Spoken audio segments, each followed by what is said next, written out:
And anytime you use your off arm in order to pull the defender's arm down to avoid a potential block shot situation, as happened here, that is not marginal. That is illegal. Yep. Yep. Great thoughts there. And members, we're not looking for gotchas on those plays. We're looking for the overt action, as Ed described, wrist beyond elbow. Mike described the play. Those are the ones we're looking for when we're going to call offensive foul, because we also have the option of no call. And when we reward legal defenders there, no call is more often than not going to be the decision. We're talking about the overt action by the offense. We see or at least showing high ball screen and then going to the rim. So let's talk again, Ed, about when we're going to get to this secondary defender, like right now, right? No reason to be on the offensive player. Again, just like we say in the previous clip, everything started here with the high ball screen. The offensive player then did not use the screen, but immediately put the ball on the deck with his left hand.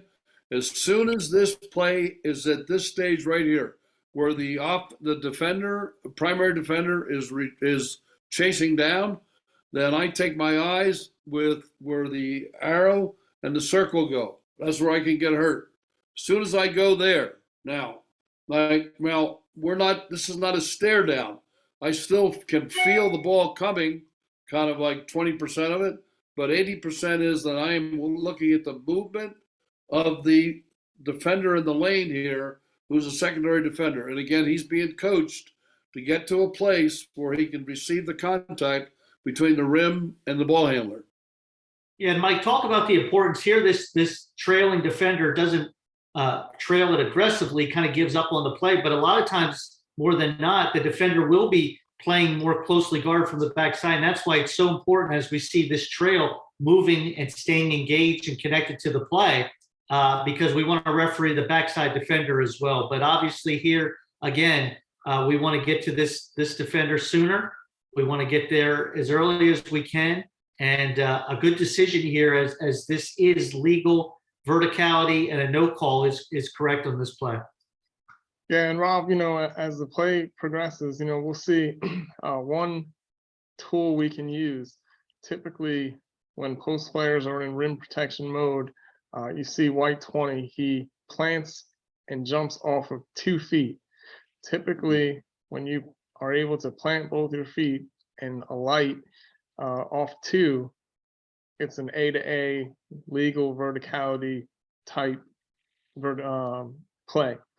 Where we get into situations is particularly on the perimeter when we're not jumping off of 2 feet and we're jumping off of 1 foot, or if we're on one side of the lane trying to block a shot on the other and we're jumping again off 1 foot across.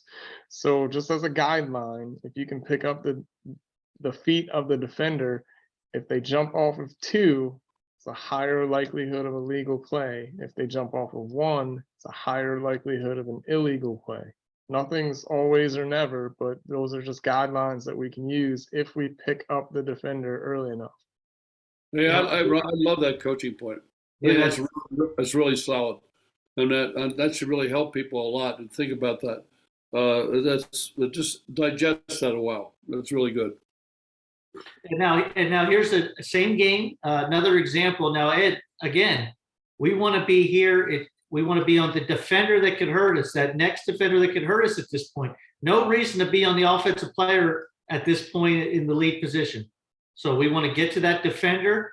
We don't want to be on the offensive player too long. That's a common fault that we see when we watch this. And members, you can do this with your head position on when you're watching your own tapes. Hit the pause button once the defender beats the primary defender and see where your head is. And again, as you're in your development and you're trying to gain reps and experience and create good habits, oftentimes we'll see where a lesser experienced official stays on the ball just too long. We got to get to the next defender that can hurt us. And in this situation, again, great no call on this play. This is really, Ed, as well as you could coach it up, and I know you've spent some time with teams, this is really how you coach verticality and rim protection. It is. Well, that's a well-coached play. Now, you know what's really interesting is that our game today, we have an open court game at all levels of college basketball.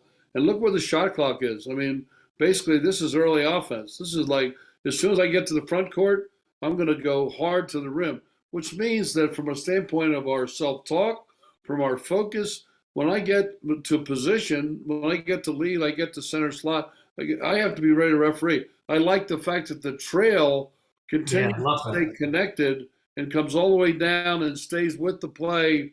And he's down underneath the 28-foot mark, and he's in a dependable position. So, well, everybody here is ready to referee. And look, there's 4 seconds that came off the shot clock.